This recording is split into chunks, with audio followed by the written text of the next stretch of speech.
do Sr. Presidente em exercício, cumprimento aos colegas e os colegas, cumprimento o Sr. Professor João Peças Lopes, a quem agradeço os contributos que nos trouxe e, tal como já aqui foi referido, dizer-lhe que os seus contributos contrariam em muito aquilo que andámos aqui a ouvir durante algum tempo e se nós ficamos um pouco confusos com a sua informação, o que é que não será dos consumidores que estão em casa, aqueles que sentem diariamente o peso na sua fatura de energia e a quem é dito diariamente que pagam mais pela energia em Portugal do que se paga na maior parte dos países da Europa ou noutros países do mundo. Portanto, certamente, mas conto com esta audição para nos ajudar a esclarecer melhor todas estas condições. É um facto que existem sobrecustos na tarifa da energia, pelo que é importante compreender, para todos nós, como é que esses sobrecustos foram gerados, quem são os responsáveis pelos mesmos, quem deles beneficiou e o que é que podemos fazer para melhorar a situação. Todos nos recordamos do início dos anos 2000, em que existia um consenso generalizado que era preciso aumentar a capacidade de produção de energia elétrica. E também todos nos recordamos desses mesmos anos em que existiam várias possibilidades ao nível tecnológico para aumentar essa mesma produção. E lembramos da discussão que tudo isso provocou. Recordamos também dos compromissos em termos de cumprimento de regras ambientais que na altura estavam em cima da mesa e que era preciso cumprir. A decisão dos vários governos foi no sentido de apostar nas renováveis, sobretudo nas eólicas. E o que é um facto, e eu perdoo-me que insista nesta matéria, mas em audições anteriores foi várias vezes aqui referido que os CAI e os CMEC, juntamente com um grande aumento da capacidade de produção da energia eólica no regime de FIT, contribuiu para a criação, como já aqui foi dito, do tal cocktail explosivo que geraria um verdadeiro monstro elétrico. Portanto, na sua opinião, perante a necessidade de implementação de medidas que respondessem aos desafios ambientais colocados, foram devidamente ponderados os impactos que tais medidas teriam num sistema dominado por produtores com CAI e CMEC, isto é, entre 2005 e 2010, 2011, foi introduzido no sistema elétrico uma potência superior a 3.500 megawatts. Poderia ter existido um excesso de voluntarismo, no dimensionamento do investimento em capacidade de produção eólica, como foi aqui dito, ou seja, foi dito nestas audições que o limite para o desastre era dos tais 1.800 megawatts e que o Governo deu FIT que beneficiou operadores em perto de 6.000 megawatts de potência intermitente, quando a potência que as pessoas necessitavam era muito menor, mesmo nas horas de vazio. Depois, não teria sido mais prudente aguardar uma maior maturidade das tecnologias e, consequentemente, dos respectivos custos, programando um maior espaçamento temporal entre os investimentos? O senhor professor já nos referiu aqui que, por exemplo, o aerogerador custava menos e hoje custa muito menos, desculpe, e produz muito mais. Ou seja, será que não devíamos ter esperado? Porquê é que avançámos mais do que outros países? É outra situação que eu gosto que nos explique. Porquê é que os outros ficaram mais parados e os portugueses quiseram ser pioneiros numa situação que sabiam que a tecnologia ia evoluir. Outro aspecto negativo que vem sendo referido nas diversas audições é o constrangimento operacional provocado pela injeção de produção de energia intermitente na dimensão existente do Sistema Energético Nacional. Ou seja, justifica-se esta preocupação. Eu recordo-nos ter sido dito aqui claramente que temos uma produção eólica elevada durante a noite e depois dizemos à central de Sines porque ela vai entrar. Isto foi aqui dito claramente, portanto eu gostava que o senhor explicasse melhor aos consumidores portugueses esta situação, ou seja, será que isto não provoca sobrecustos no sistema? Está de acordo com que a ociosidade verificada no sistema existe, sobretudo ou em grande medida pela introdução de capacidade de produção elétrica através de energia eólica, com FIT, tal como foi dito nessas audições? Sabe-nos esclarecer sobre já agora aqui também uma questão, sobre os motivos. Esperando. Está bem. Depois, a seguir a esta, então, por favor.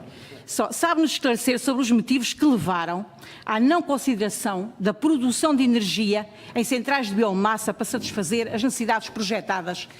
Ou seja, eu sou até de uma zona do país com muito pinhal, com muita matéria, aliás, do concelho onde existe o Centro da Biomassa para a Energia, e questiono muitas vezes que para ajudar mesmo a limpeza das florestas, se não devíamos ter puxado mais a biomassa. Portanto, gostava que o senhor respondesse. Faz favor, Sr. Professor. Muito obrigado, Sra. Presidente, Sra. Deputada. Eu vou tentar responder, foram várias perguntas, não sei se apanhei todas. Portanto, a senhora deputada disse-me que nós avançámos depressa demais. Foi isso? Foi isso, foi dito aqui. Ora bem, certo, eu volto àquela frase das minhas conclusões que eu considero que é central e que é uma das mensagens principais que eu quero passar desta audição que estou a ter. O combate às alterações climáticas passa pela exploração sistemática e generalizada das energias renováveis para a produção de eletricidade. Ou seja, o problema ambiental é um problema extremamente crítico e é preciso começar o mais depressa possível. Ou seja, ficarmos para trás não ia ajudar-nos a resolver um problema que era crítico. E nós tínhamos, por outro lado, compromissos em termos de europeus e tudo, para cumprir metas, ou seja, nós precisávamos de avançar.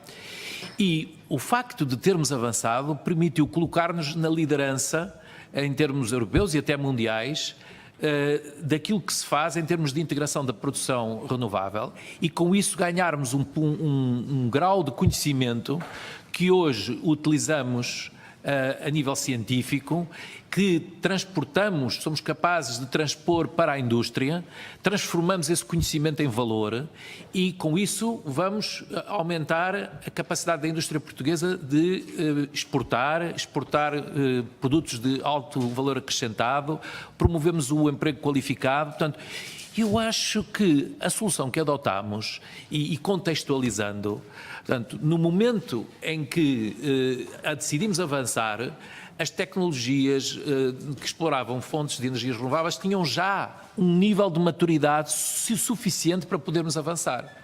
Claro que não é o nível de maturidade que temos hoje, mas era suficiente para podermos avançar. E, portanto, eu acho que nós não fomos imaturos quando tomámos a decisão de avançar em força para resolver este problema. Até porque, como seguramente os seus deputados viram, daqui resultou o desenvolvimento de um cluster industrial que não teria ocorrido se nós, naquele momento, e aliás já chegámos tarde, devo dizer, porque se tivéssemos começado, se calhar mais cedo, e tivéssemos trazido os tecnólogos para Portugal para desenvolver as soluções, tínhamos mais cedo começado a produzir tecnologia e a exportar produtos com alto valor acrescentado para Portugal. E isso resultou do facto de termos tomado as decisões naquele momento. Se as decisões fossem tomadas mais tarde, se essas decisões fossem tomadas mais tarde, nós não tínhamos conseguido trazer para Portugal esta valia, esta mais-valia, e nós não tínhamos conseguido desenvolver a economia nesta componente. Eu acho que isto é um aspecto extremamente importante. E eu não considero que tínhamos avançado de forma demasiado arrojada, até porque as tecnologias na altura já tinham um grau tecnológico, um grau de maturidade tecnológica suficiente. Agora, é natural que com o tempo nós vamos melhorando, sempre. Mas queria dizer-lhe o seguinte também, que ao longo deste período, principalmente de 2002, 2004 em diante, nós inclusivamente passámos a ser mais exigentes aos equipamentos, aos conversores, aos sistemas de conversão, exigindo-lhes mais funcionalidades, que passaram a ser incorporadas nestes sistemas e que nós inclusivamente conseguimos ultrapassar, fazendo o revamping das máquinas mais antigas, e conseguimos ultrapassar todos esses problemas. Portanto, eu não vejo que tivéssemos avançado depressa demais. Falou-se aqui, a senhora deputada falou sobre o congestionamento operacional do sistema elétrico e que a central de Sines para muito e que isso se traduz em ineficiências para o sistema. Eu peço desculpa, mas eu tenho de discordar de quem disse isso. E sinceramente não consigo perceber como é que se diz uma coisa dessas, porque a central termoelétrica de Sines é a central que faz a base do diagrama, é a central que menos para no sistema eletroportuguês. Quando são solicitadas paragens às centrais termoelétricas portuguesas, as centrais que param e que fazem o ajuste da sua produção, são os ciclos combinados, não são as centrais de carvão. E mais, se formos ver se formos olhar para o passado, há 10 anos atrás, e aquilo que se passa hoje, eu tenho a certeza que o número de arranques e paragens da central de Sines não é muito diferente daquilo que ocorria há 10 anos atrás, pela simples razão de que é a última central a sair do sistema. Quando a produção termoelétrica é necessária. E mais, porque o preço do carvão permite-nos colocar a produção da central de Sines na base do diagrama. Portanto, de certeza absoluta que é a última central a ser desligada. Portanto, eu não consigo perceber como é que se diz isso, com toda a sinceridade. Bom, sobre a questão da produção da biomassa, bem, não sei se entretanto saltei alguma coisa se eu saltei, a senhora deputada, por favor, diga-me. Relativamente à questão da biomassa. Isso é um problema complicado, porque até se fizeram concursos para a atribuição de licenças para centrais que explorassem a biomassa florestal, e a verdade é que o processo falhou. E eu, com toda a sinceridade, não consigo perceber porque é que falhou. É um assunto que eu não domino. Não lhe sei responder. Mas que é estranho, é. Agora, o que eu sei também, enfim, vou dizer aqui o pouco que sei, é que a dada altura percebeu-se que para que as centrais fossem eficientes era necessário garantir uma remuneração que não tinha sido prevista em termos da tarifa que existia. E, portanto, era preciso aumentar o valor dessa remuneração. Não sei se isso acabou por ser feito, se vai ser feito. Sei que há planos para voltar a reativar as centrais de biomassa, mas, com toda a sinceridade, não é um tema onde eu esteja à vontade. Muito obrigado, Sr.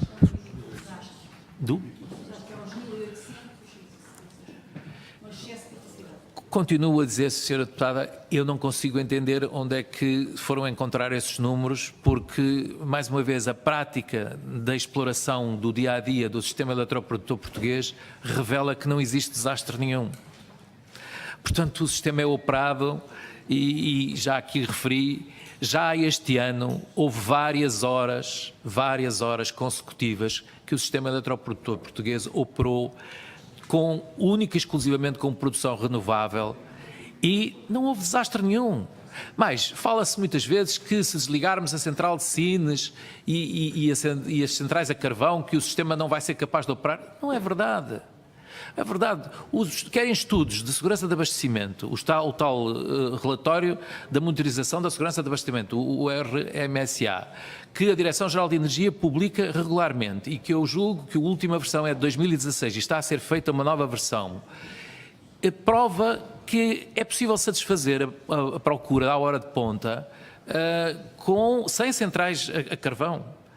Portanto, isso não consigo entender. E relativamente à operação do sistema, e agora não falando do sistema eletroprodutor, mas da rede elétrica como um todo, o sistema elétrico português é perfeitamente capaz de operar sem essas centrais, como aliás já operou várias horas seguidas. Poder-me-ão dizer, e eu se calhar já me chegaram alguns rumores de que alguém terá dito que, se a central de Sines fechar, haverá importações de Espanha.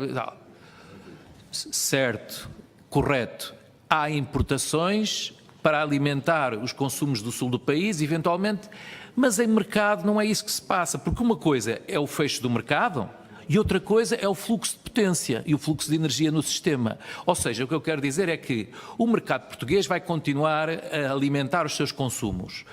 E o que ocorrerá numa situação dessas é que entrega energia nas interligações do norte do país, que são entregues à Espanha e que circulam pela rede espanhola e são entregues no sul do país. Portanto, uma coisa é a operação da rede elétrica, outra coisa é o mercado. São coisas completamente diferentes, não podemos confundir. Obrigado, Sr. Professor. Faça favor, Sra. Deputada, de continuar. Sr. Professor, então faça isso que diz. Qual é a necessidade de existir uma remuneração por garantia de potência? Ou seja, fica a sensação que então não era necessário. Não. vamos lá ver. Sra. Deputada, Sra. Deputada, pode desligar, por favor. Obrigada.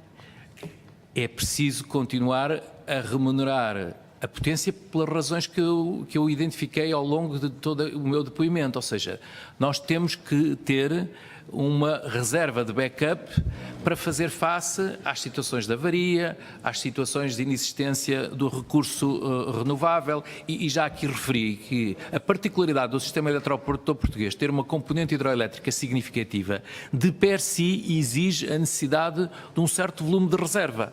E portanto isso eu tenho que remunerar isso.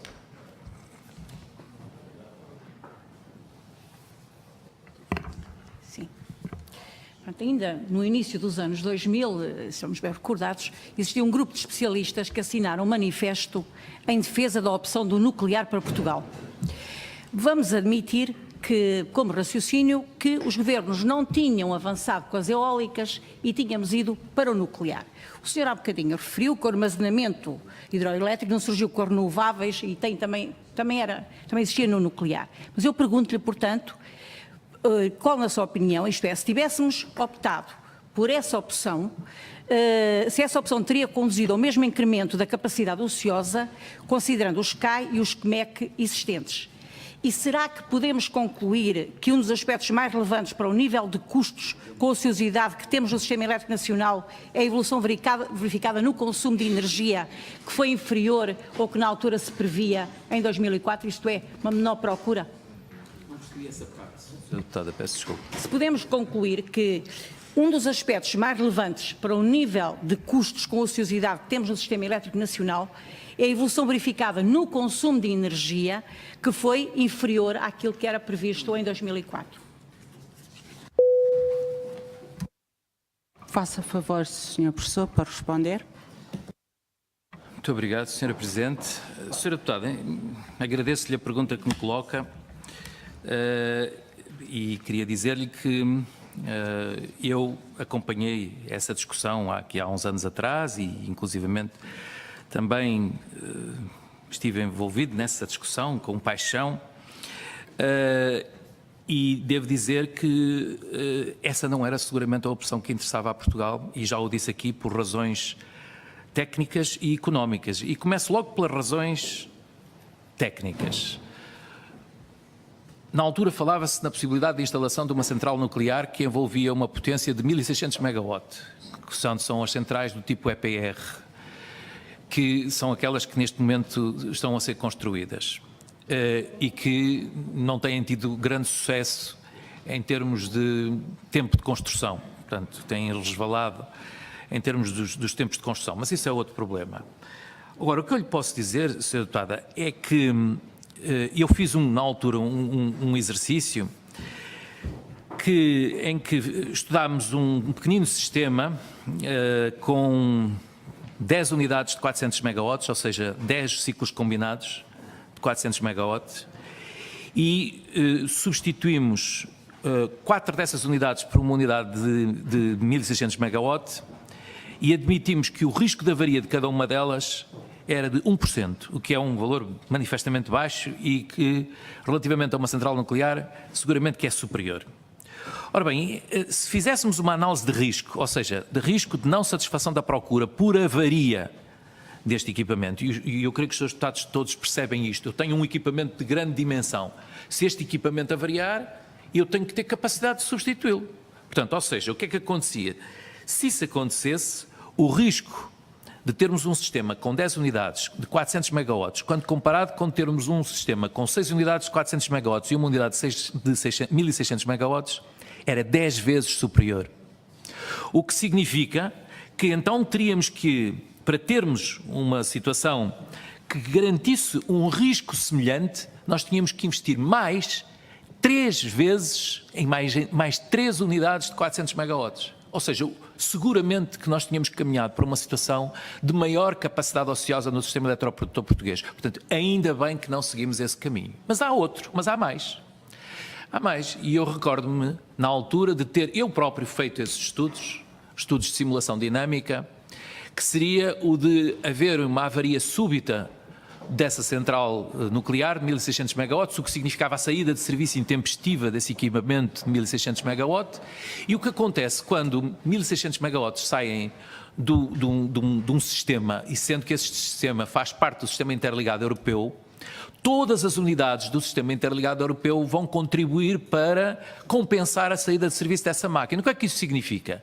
Significa que vai haver um acréscimo de trânsito de potências nas interligações importantíssimo, e nós iríamos exigir à nossa capacidade de interligação uma reserva de segurança técnica que comprometia a reserva que utilizamos para efeitos comerciais e, portanto, comprometíamos seriamente todo o desenvolvimento do mercado de eletricidade na altura. Portanto, mais uma vez, ainda bem que não seguimos esse processo, porque então, das duas uma, ou diminuíamos drasticamente o volume da potência que atribuíamos para efeitos comerciais em termos da interligação, ou construíamos mais interligações, e alguém tinha que pagar tudo isso.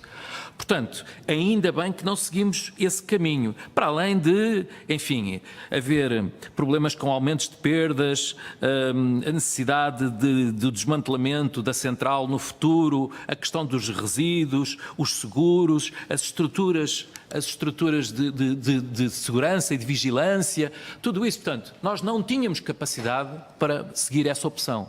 A opção que seguimos foi a opção correta, foi a opção que inclusivamente nos permitiu ficarmos na vanguarda do desenvolvimento tecnológico nessa área e desenvolvermos ciência, conhecimento, transformá-lo em valor, transpô-lo para a indústria, e essa foi seguramente a melhor opção. Portanto, eu relativamente a isso não tenho qualquer dúvida. E, portanto, seguramente que os custos ociosos seriam muito superiores. Muito superiores. Não sei se respondi. Obrigado, Sr. Professor. Faz favor, Sra. Deputada.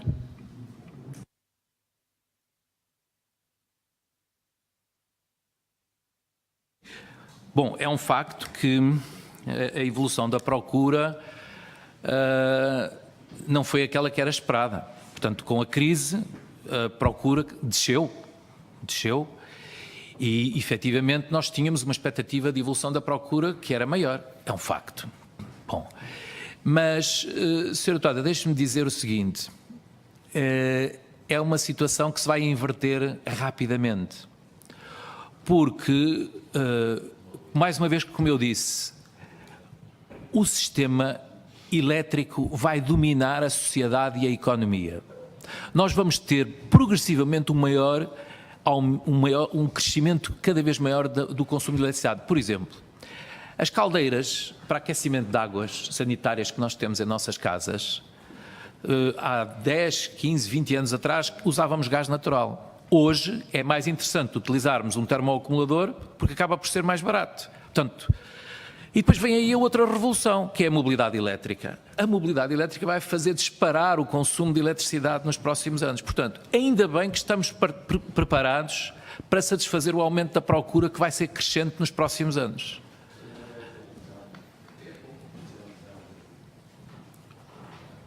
Faça favor, Sra. Deputada. Obrigada, Sr. Presidente. O senhor, no estudo que nos apresentou aqui, e quando se refere nomeadamente ao concurso 2005, fala de inúmeras vantagens, de várias externalidades positivas que resultaram de todo este processo.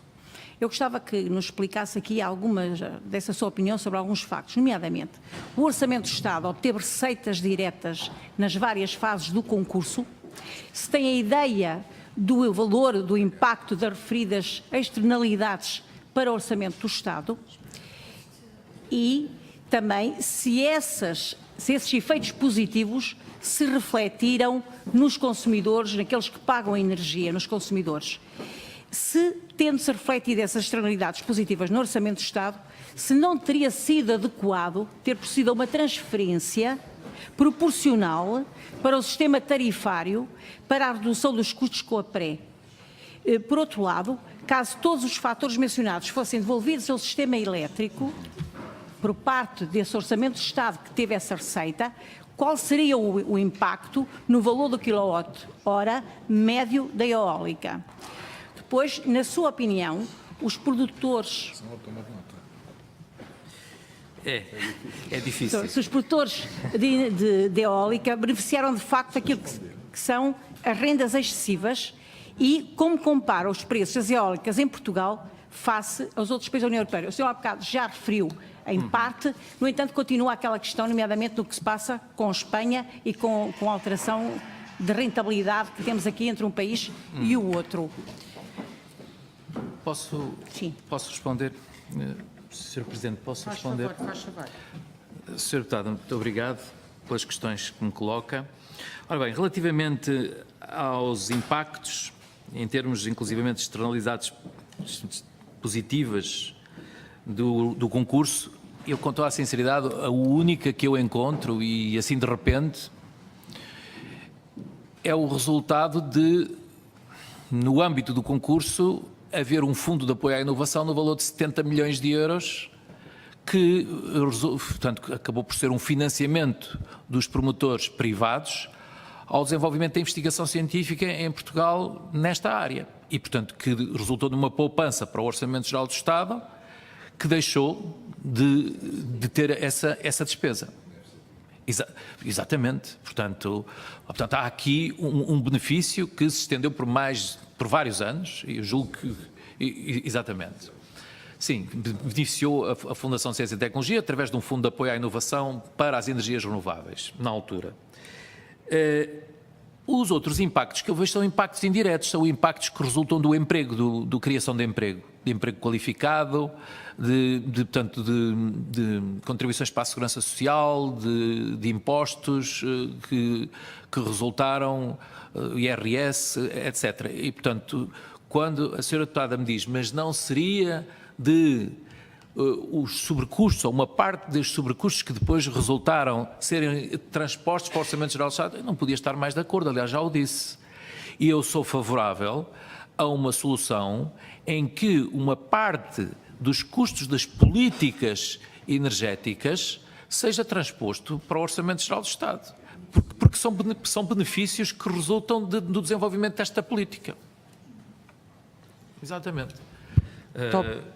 Quanto ao, a senhora deputada falou-me ainda também do impacto nos preços, não é?